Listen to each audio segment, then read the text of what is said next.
I pray the Lord speaks to us tonight. I pray the Lord helps us. That Brother Gerald had me a little nervous. Usually they sing the special right before they turn it to you, and so he had her sing early. So I was thinking, oh my goodness, we're going straight there. We might be out of here by 7:45. Brother Baker told me, he said your son didn't preach a long time here the other night. I said, what, are you hoping it's hereditary? He said, yeah. So I guess we'll find out if it's hereditary or not. I want to talk to us tonight about Hezekiah. I titled the sermon Lessons from Hezekiah. I did, whenever we get ready to go toward the altar service, Sister Ashlyn, are you still in here? Oh, she went to her class. I guess I won't get her to sing. I guess we'll go. But her song was down the lines of where I wanted to go tonight. But lessons from Hezekiah. Lord, we come to you tonight. We pray your word would speak to our hearts, minister to us, help us to give us ears to hear and a heart to receive what it is you have to say tonight. In your name, Lord, we pray. Amen. So I've got a lot of scripture tonight, so I won't ask you to stand. I'm just going to jump right into it. But in 2 Kings chapter 18, it talks about Hezekiah, and it said, and he did that which was right in the sight of the Lord according to all that David his father did. So what the point of this that I'm trying to make here, and I'll go through a few different things that he did here, but sometimes whenever we look at people's lives, and we're going to talk about Hezekiah tonight, there were things that Hezekiah did right, and there were things that Hezekiah did wrong. Now, if you got a wicked king and he does stuff wrong, then, well, hopefully this crowd, the Wednesday night crowd, is usually not the wicked crowd. Now, I'm not saying ain't nobody here needed to do some things better, but, most of the time the people that are trying to come on Wednesday night, that's the ones that are trying to serve the Lord and live for God. And so I want to talk to us about somebody that God said he did what was right in the sight of the Lord. That's what he had recorded about him. And it talks about even like his father David, and it says he removed the high places, and he brake down the images, and he cut down the groves. And it even said that he brake up that serpent. Remember the story over in where Moses and all of the children of Israel had sinned against God, and all of a sudden these vipers started jumping out and biting them? Well, they had this, and he said, put this serpent and put it up there for them to see, and whenever they look at it, they'll be saved. Well, the problem is, and we can do this in church, we can get things that become more important than God. The problem is they begin to worship the serpent. We can get a process going. I mean, I've seen people who'll fall out with you over something that's not in the Bible. I mean, don't get me wrong. I love the altars, and I'm always probably going to go to a church that has altars in them because that's who I am. But, you never read anywhere in the Bible that Jesus said, come to the altars. But I've seen people, boy, they're ready to, they might not jump over you about right living, but boy, they'll fight you over the altars. And don't get me wrong, I love the altars, and we're going to come to the altars tonight, and I think those altars are important, but we have to be careful that we don't get something that becomes too important. And they'd got this thing, this brazen serpent, they'd got to where they worshiped it above God. And so he broke that down, and it talks about Hezekiah here. He had done all these things. God's calling him out, and it said he trusted in the Lord God of Israel. He said there weren't any before him like him, and there weren't any after him like him. So my point I'm trying to make is Hezekiah is a good man. We can look at Hezekiah and we can say, hey, there's a guy that knew it. And it begins to tell how he began to fight the victories. And he began to fight the Philistines, and he began to fight some of the other enemies. And all of a sudden he's having victories. But where we're headed tonight is there came an enemy along that was bigger than any enemy that he had ever fought. And sometimes, sooner or later in all of our lives, the Bible says, think it not strange that you face this fiery trial and temptation. and I would like to believe, I'd hope anyway, that my most difficult trial is behind me. But it may still be in front of me. And I need to know if I'm going to face some things, how to be ready. You know, just so if you don't know, if you ever hydroplane, of course they say it depends on what kind of car you have now, but used to, if you got rear wheel drive, if you hydroplaned, you turned into it. Now, I believe if you got front wheel drive, you turn away from it. But you know what? You don't want to find that out while you're hydroplaning. You know what I'm saying? You know, hopefully I put something in somebody's mind. You probably need to go home and study that out tonight. So what I don't want you to do is say, well, I went into the hydroplane. I couldn't remember if Brother Moreino said left or right. So, bam, hit the tree. Well, that's not my fault, because I told you go home and read about it tonight and make sure you know about it before you do it, because there's some things that it's better off to know before we get to it than after we're in the middle of it. You know, in case you don't know it, one of the things you need to know is if you're going east out of Denton, I'll just tell you this right up front. Whenever you get to the city limits of Crossroads, you need to slow down to the speed limit. I personally, I have a business there, and I've seen bunches, and I have family members. Raise your hand, Frida.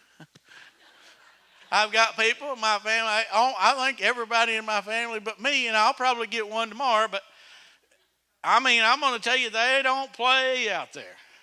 But it's better to know that before instead of after. You know, you can come through and you can say, Phil, in fact, Brother Mark, he already raised his hand there. My revelation didn't do you any good, did it?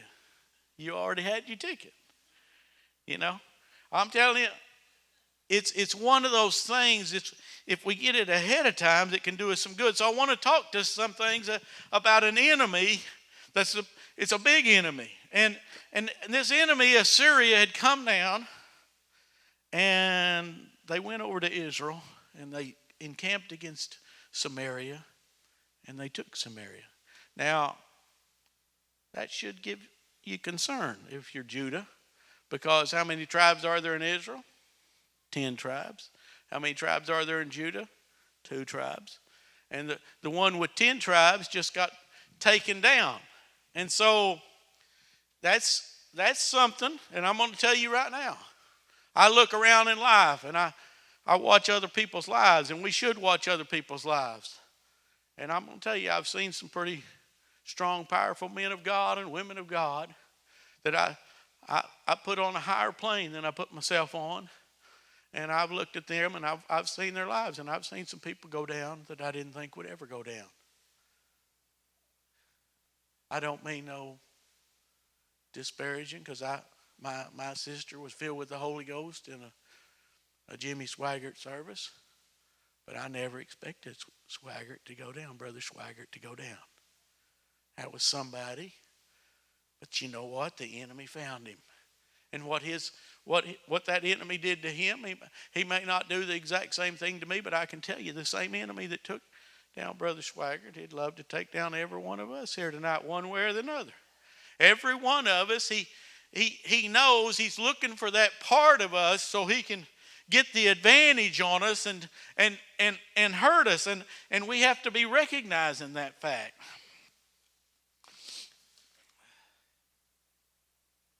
We have to be careful. But all of a sudden he looked over here. Here's Hezekiah. Hezekiah's a man of God. Hezekiah looks over and he sees his Israel get carried away captive. And then it talks to us, and if you want to go to 2 Kings chapter 18, we're going to be reading out of there quite a bit. But in 2 Kings chapter 18, it says, verse 13, now in the 14th year of King Hezekiah did Sennacherib, king of Assyria, come up against all the fenced cities. And then in verse 14, and took them of Judah, and took them. And Hezekiah, king of Judah, sent to the king of Assyria to Lachish, and saying, I have offended. Return from me. Whatever you decide, I'll put up with it. Whatever you put on me, I will bear. And the king of Assyria appointed unto Hezekiah of Judah 300 talents of silver and 30 talents of gold. And then it goes on and it says, and Hezekiah gave all the silver that was found in the house of the Lord and in the treasures of the king's house. And at that time did Hezekiah cut off the gold from the doors of the temple of the Lord and from the pillars which Hezekiah king of Judah had overlaid. Hezekiah looked up, and all of a sudden this enemy that had taken down this other person, all of a sudden this enemy shows up in his life. And all of a sudden this enemy starts to have a little success in his life. And all of a sudden, he decided the best way to handle with this enemy was to negotiate with the enemy. And I'm going to tell you, there's a danger in our lives when we begin to try to negotiate with the enemy. We live in an age and a time where the church has been doing a lot of negotiating. We live in an age and time where if we're not careful, you and I have begun to negotiate with the enemy. You know, there was a day none of us thought anything about saying out loud, I stand against homosexuality. But I'm going to tell you, if you're sitting in a restaurant today, I'm going to tell you, if you're not careful, you're sitting there, you're just talking at the table. It's just you talking. But you know what? We have a tendency, we're negotiating with the enemy. What we're doing is we're saying, you know what, we're going to keep our mouth shut because we're afraid you might attack us if we don't do what you think we ought to do. And we've reached a place, and I'm just using that as an example because I want us to begin to understand it's one of the things that I can talk about right now that we're able to see where it's stood. If you're anybody that's old as me, remembers a day when nobody thought a moment thing about saying, hey, I'm against homosexuality. But you know what? Those days have changed. It started, it really started. We didn't, it's just we quit talking about it. And that was our way of getting along. And then before we knew it, the numbers began to grow and they began to assert their philosophy, but we weren't real strong in arguing against it. But now, and that's the same thing old Hezekiah found out. See, whenever we negotiate with our enemy, whenever it comes to spiritual things, it cost him not only personally, but it cost him spiritually as well. Not only spiritually, but personally as well. It said he cost him the gold out of it and silver out of his own house, and it cost him the gold and the silver out of the house of God. I'll tell you, years ago, I remember I'd got a job inside an office. I'd never had an office job. That was a big deal for me. I mean, didn't have to go get dirty every day. Got to sit at a desk. But whenever I first went in there, every time I went in there, I carried my Bible with me. And I always set it right there on the top right corner of my desk.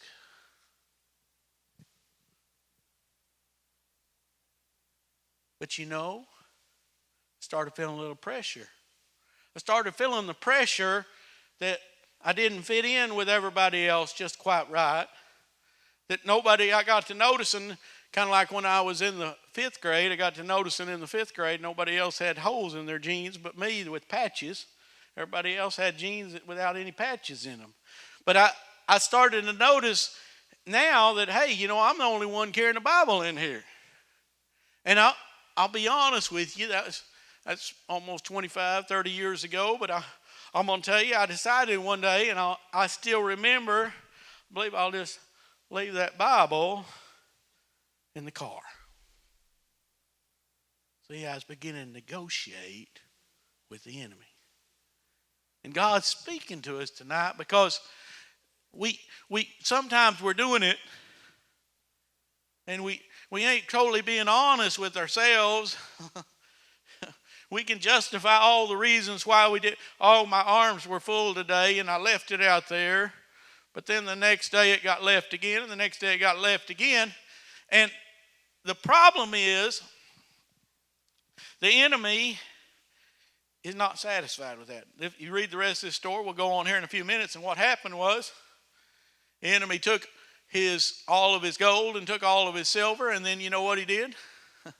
3 years later, he showed back up and said, I believe I'll get the rest of it. Because that's the enemy comes forth to kill, steal, and destroy. And so we have to understand we can't, even godly people can't negotiate with the enemy. I'm going to tell you, I'm going to give you some examples of some men that didn't negotiate. I'm going to tell you, Daniel knew whenever they passed that decree, he knew that decree was meant just for him. He didn't have to be a rocket science. This was a man that was at the top level of government. He understood politics. He understood everything about it. But he said, hey, I have two choices. You know what? He could have gone home. He could have closed his windows. He could have prayed a little silent prayer, and he could have called it all right. But he didn't do that. He said, I'm not going to negotiate. Those three Hebrew children, you know what? Let's not bow. But I'll tell you what, every one of us, about the time they get ready, let's drop a piece of paper and we'll reach over and bend over and pick up that piece of paper. And we'll know we were picking up the piece of paper. We weren't really bowing. We can find a way. But them guys said, we ain't going to negotiate. We're not going to negotiate because we understand the enemy of our soul is here to fight us and kill us and destroy us. And we understand that if we negotiate, all we're doing is emboldening that enemy. If you don't believe it, let's go back to that subject of homosexuality. There was a day that, hey, they said, just accept us. Just say we're okay who we are. But then one day they come walking into the place where they make them cakes, the bakery, and they told the baker, and they said, hey, we want you to make us a cake. And I'm going to tell you, if you own a bakery today and you don't make a cake for a homosexual couple, they will do everything in their power to destroy you today. And they've gotten to the place where it used to be that, hey, you know what, just accept us and don't fight against us, just keep your mouth shut. But you know now what they say? They say, hey, it's hate speech. If you say it, it's hate speech. If you talk against homosexuality. Now, I saw a deal here the other day that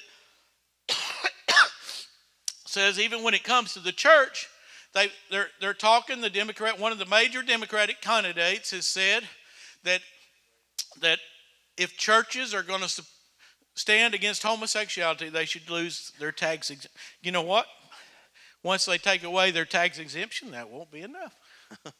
Because I'm telling you, it's not just homosexuality, it's any sin. Every sin. The devil is looking for us just to give him on a little bit. It doesn't matter what sin he's talking about. It doesn't matter if it's lust. It doesn't matter if it's anger. It doesn't matter. It doesn't matter.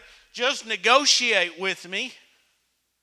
But I'm going to tell you, when we negotiate, we make a mistake. We make a mistake.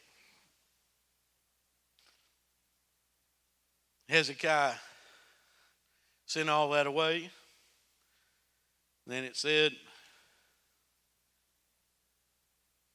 2 Chronicles 32:1, it says, after these things and the establishment thereof, Sennacherib, king of Assyria, came and entered into Judah and camped against the fenced cities and thought to win it for himself. And when Hezekiah saw that Sennacherib was come and that he proposed to fight against Jerusalem.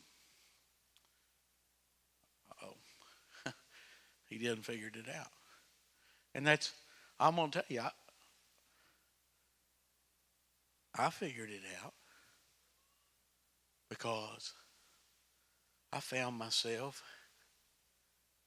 I talked about leaving my Bible at home. Well, one thing led to another thing. The enemy don't stop at one thing.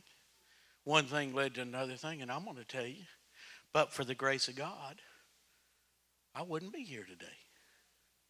Because the enemy just keeps on coming.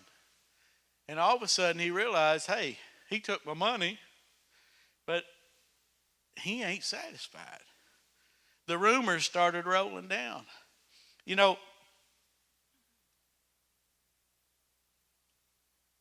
if you come into the store, or someone comes in the store, I won't make it you, I'll let it be somebody else, but somebody comes in the store and they find something and it's got $100 written on it.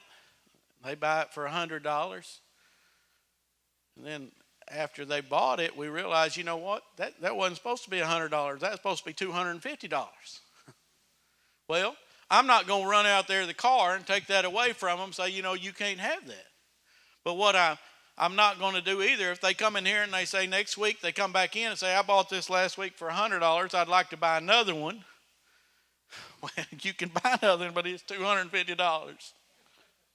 Just because we made a mistake in the past doesn't mean we have to keep making the same mistake. Hezekiah had made a mistake.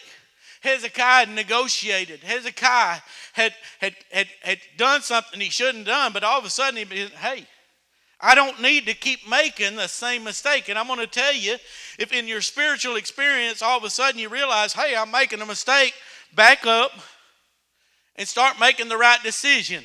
Because that's where the Spirit of God has taught us. This, the reason why this man ended up being called a godly man is because he didn't keep making the same mistake that he started off making.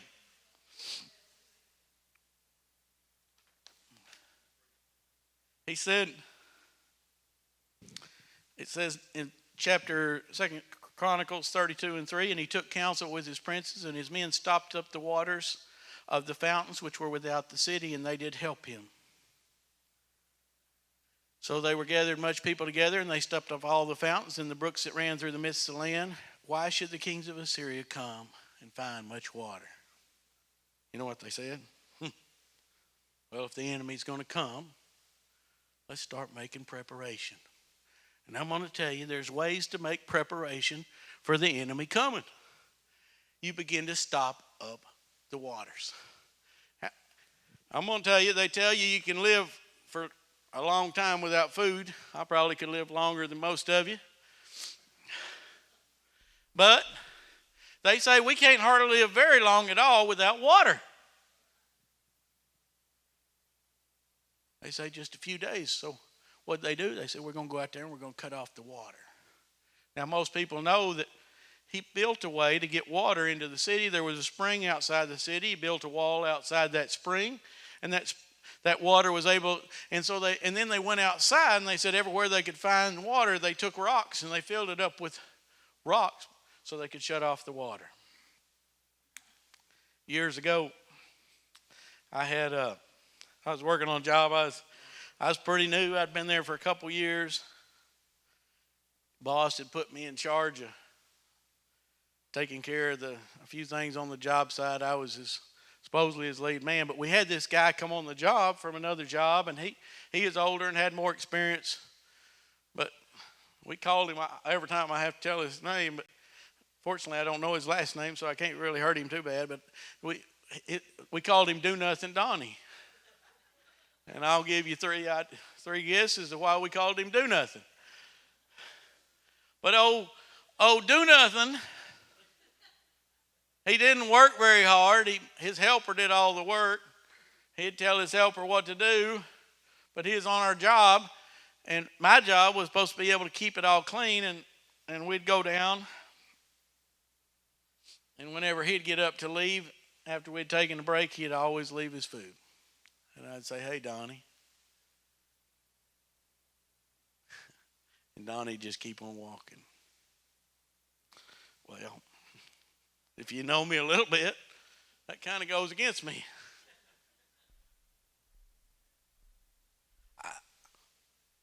I found, and he delighted in making me mad. He knew how to do it.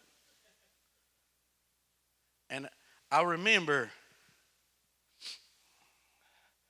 Brother Trevor, stand up. He wasn't as big as you. Might not have done it if he was as big as you, but I remember stepping right up into his face and telling him, and I was ready. I was ready to go at it. Let me show you how I hit him. No, I didn't. Go ahead. No, you can be. I was so upset that day.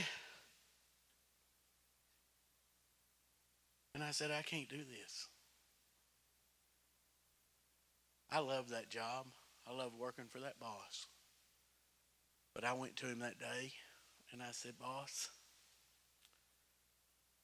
you're going to have to send me to another job. because I wasn't going to feed that anymore. See, I was going to stop it. Now, I couldn't figure out a way to stay where I was and stop it, but sometimes we have to do something to stop it. Sometimes, I don't mean this wrong, sometimes you can be in a place that puts you in a place where all of a sudden you're with somebody that you might be attracted to that person. You need to put a stop to it. You stop the well. There's always a way to stop it. I'll be honest, if you'll tell that person, I'm happily married to my wife, that'll stop or I'm happily married to my husband, that'll stop the majority of it. Because they're just different things. It doesn't matter. There's all kinds of issues in our life.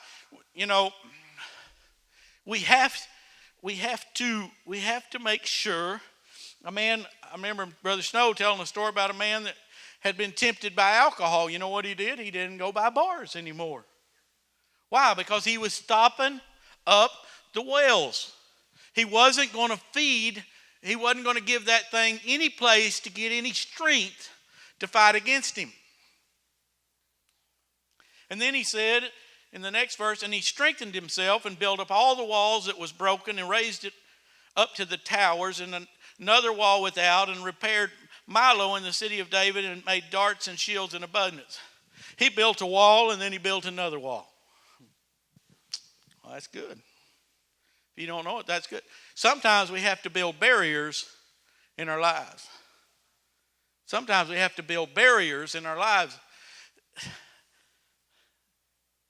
If you struggle with depression, that's not a God. You know what? You know what thoughts trigger depression. You build you walls. You don't go down them roads. You know, if you struggle with lust, you build you walls. So you make it where there's places that, you know, I remember a deal years ago is talking about for kids, but it works for adults too. But they said, boy, you know, if you put your computer screen out in a public place, that's a wall. You know, there's ways in our lives to do certain things, and we have to if a certain thought causes you to go into a rage, build you a wall. I remember years ago, my mom, she right after she got saved, she said, I struggle with lying. And I don't know why, but I'd tell a little white lie. She said, I asked the Lord to help me. She said, the way he helped me was every time I told a lie, I had to go back and tell that person I'd told him a lie. She said, it didn't take very long to fix me. You know, she built her a wall. And I'm telling you, that wall has stood the test of time. Because why? Because if we build some walls, it'll help us against the enemy. He said, he made a bunch of darts and shields. And I'm going to tell you something else. Whenever the enemy comes, you can do. I'm going to tell you can take that word of God. There's more verses in there that are shields. And there's verses in there that are darts. And I'm telling you, you can get them in abundance. And when the enemy comes, I'm telling you, you can begin to throw them. And you can begin to hold them up. And they'll carry you through some difficult times. There's a man, again, I talked quite a bit about my mom tonight, but here in the last 3 years or so, she met a man through her work.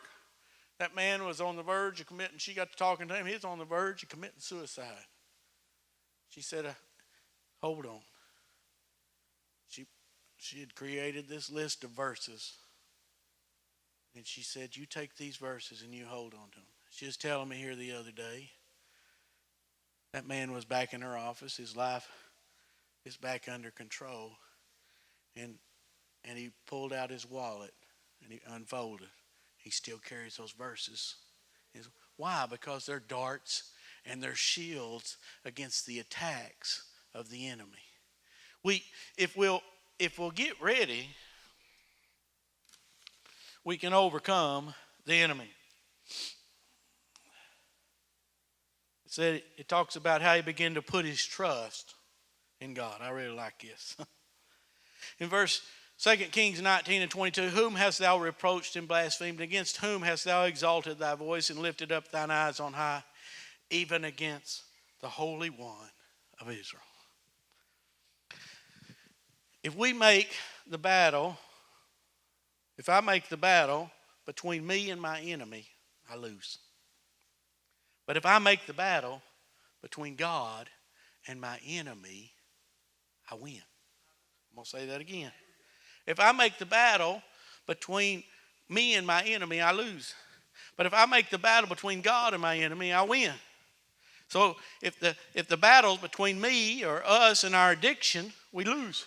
But if our battle is between our addiction and God, we win. If our battle is between the impossibility, we lose. But if our battle is between the impossibility and God, we win. If our battle is between sickness, we lose. And us, we lose. But if our battle is between sickness and God, we win. For the weapons of our warfare are not carnal, but are mighty through God to the pulling down of strongholds. Casting down imaginations and every high thing that exalts itself against the knowledge of God, and bringing into captivity every thought to the obedience of Christ, having in readiness to revenge all disobedience when your obedience is fulfilled. Weapons. I'm going to tell you. You know, ever so often in the news, I read a deal. They got the Chinese got this deal. It looks like a flying saucer that's supposed to be able to shoot all kinds of weapons. And they've got this, we've got this laser, supposedly that it can shoot down stuff right out of the sky. They're always coming out with these new high-powered weapons. But I'm going to tell you, there's no weapon like our God. It said the enemy come and begin to challenge him and threaten him. And he told him how he had whooped everybody else, and he had. Sometimes, I'm going to tell you, the enemy loves to tell you the truth whenever it benefits himself. I'm going to tell you, he'll tell you the statistics. You know what? I'm sure devils try to lie to you, Sister Tanya. Try to tell you, you know what? Statistics are that so many of those nerves don't reconnect. You know what? That may be a true statistic. That's not what God says. See, we have an enemy that will constantly give us all the information that is negative. He will tell us why we're not going to make it. I'm going to tell you from personal experience, you can think you're not going to make it, almost. But I'm going to tell you, they got there, they told those men up there, they said, you know what? They said, you're going to eat your own dung and you're going to drink your own urine. That's pretty rough. These guys sitting up there, and these are men that they hadn't just defeated Israel, they were defeating everybody they faced. The enemy will try and scare you to death. He'll try and scare you into submission. They tell the story about the lion.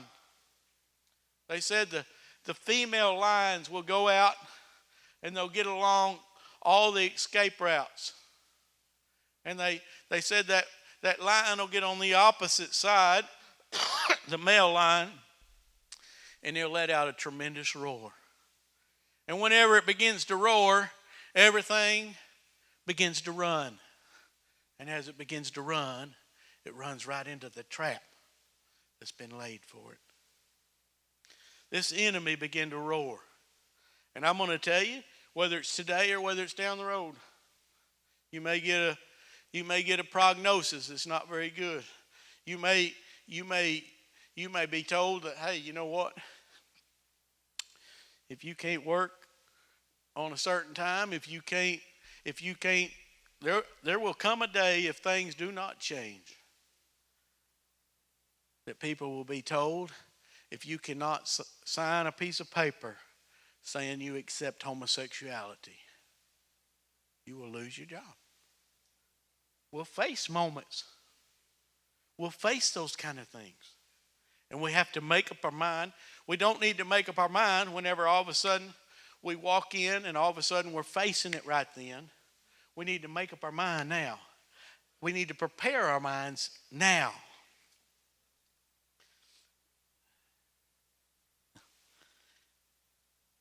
The enemy was spouting all this stuff. They brought it into Hezekiah. It said he rent his clothes and covered himself and went in the house of God. He humbled himself. Went in the house of God. And it tells us in a different spot that he took that. The man had gone so far as to even write it all down. And he said, hey, God. That's what they're saying.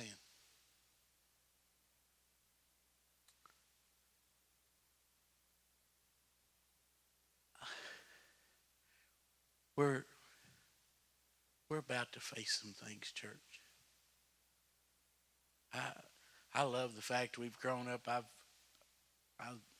been raised Pentecostal my whole life. Loved it. But I'm telling you, we're moving into a time. I used to think that revival was going to come, and the revival was going to be like what they had back in the Great Awakening. When the revival came in the Great Awakening, there was all these people that were sinning, and all of a sudden they started living right. And it changed whole communities. Second Awakening, it did the same thing. But I got to realizing when the church was started, that was a revival. But that revival wasn't a revival where everything was hunky-dory. And even if, I bet you if we got back and went and looked, we'd find out that other revival wasn't like that either. I bet you there was battles. In fact, somebody told me here the other day, one of the great men that preached in the Great Awakening, the first Great Awakening, his name was Jonathan Edwards. He preached sinners in the hand of an angry God, and they said people clung to the pillars of the church, fearing they'd fall into hell. But they said 9 years later, he was kicked out of his church. And he was the guy that God used in such a powerful way. But he laid it. He said, okay, God. There it is. That's what they're saying right there. I'm going to tell you, if I was facing something, I'd come lay it before God. I'm telling you, if you're facing something tonight, I'd come lay it before God. It said the prophet came to Hezekiah. He said, I'm telling you, he's not coming in your city. He's not going to shoot an arrow. He's not going to come before it with shield. He's not going to cast a bank up against it. He said, the same way he came in is the same way he's going to go out. Somebody tonight, the devil's been screaming in your ear. I'm here to tell somebody tonight, that enemy's come in the same way he came in. You know, the story about Bailey, you know what? In case you didn't hear the rest of the story, I kind of give you a Paul Harvey here. Rest of the story is, from what I understood, they went in there and 10 times they tried to cause her heart to go out of the rhythm so that they could go in and correct it. And it wouldn't go out. The same way it come in, the same way it went out. We got to remember, God's fighting our battles. The only way we're going to get in trouble right now is if we start to run. If we start to panic. I'm going to tell you, there's going to be things come against us. There's going to be challenges come against us. But we're not going to panic. We're going to trust God. You know what happened that night? I love it whenever God decides, I don't know how many men he had, but come the next morning he had 185,000 less that were alive. I don't know what that does to you. I guarantee you, man, I don't care if there was 1,000,000 of them. If I look over and 2 guys, and if there's 10 of us in the tent and 2 of them are dead,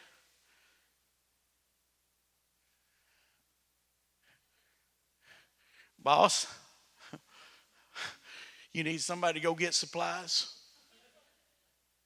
I'm going to tell you, that old guy, he was still breathing, threatenings and everything else.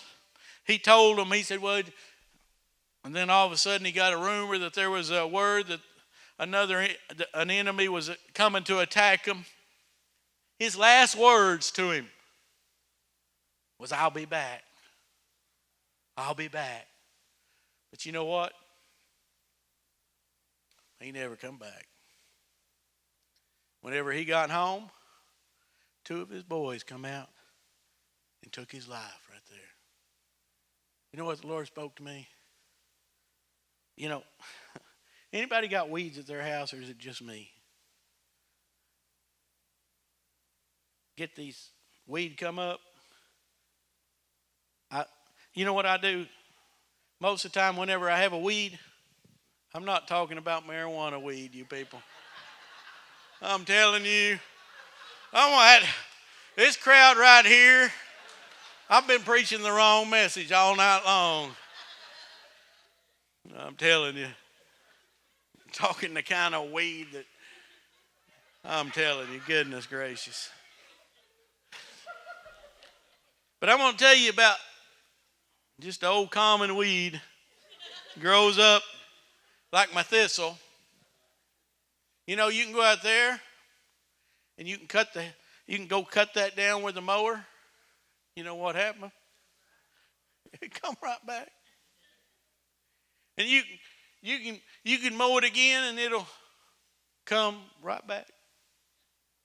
And I love y'all tonight. Some of y'all have some things in your life. You cut them off down here in these altars one week. A couple weeks later, you'd be honest, they're right back. You pray it through again and you cut it off again. And I'm telling you, Brother Bobby, if you'll go ahead and make your way to the organ for me. I'm telling you tonight, there's a place in God where I'm going to tell you what happened when it killed him. Sennacherib, whenever old Sennacherib life was gone. I'm going to tell you that was the root. I'm going to tell you, if you get rid of that root, it don't come back no more. I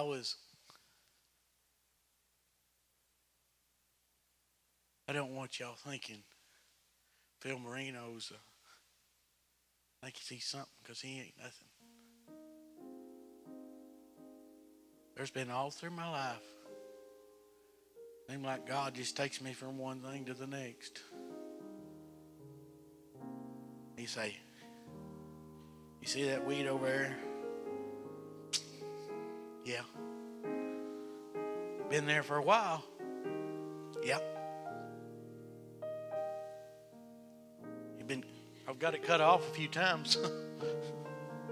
It looked a lot better whenever it's cut, Lord. He'll say, hey, let's go stop some wells.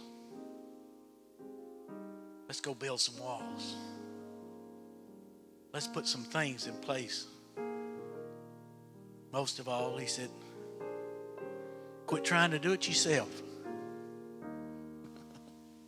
I'm a do-it-yourself kind of guy.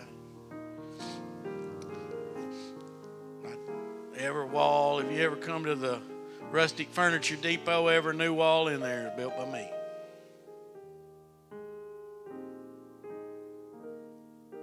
He said, hey, sometimes I get on that altar of consecration. He asked me for something I wasn't really expecting. But I'll tell you, every time I've laid it out before God and got serious with Him, He's made me right. Let's bow our heads. Spirit of God, I pray You've spoke to our hearts tonight. I pray, God, if there be areas of our lives we're struggling with, You'd speak to us here tonight.